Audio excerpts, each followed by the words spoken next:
নমস্কাৰ, মই সমুজ্জ্বল কুমাৰ নেওগ।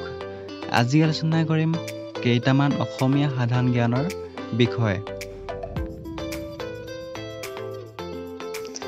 ১ নম্বৰ, বায়ু নথকা গ্ৰহটোৰ নাম কি?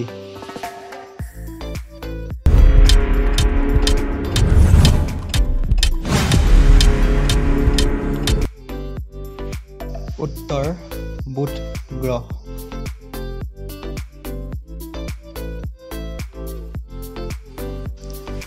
২ নম্বৰ, সূৰ্যৰ ৰশ্মি পৃথিৱীত আহি পৰিবলৈ কিমান সময় লাগে?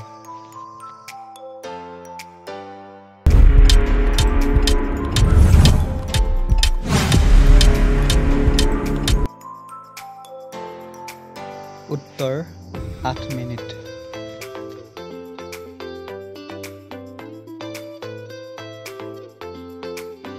ভিডিঅ'টো চাই যদি উপকৃত হ'লা তেনেহ'লে চেনেলটো like, comment, share and subscribe কৰি দিবা। ধন্যবাদ।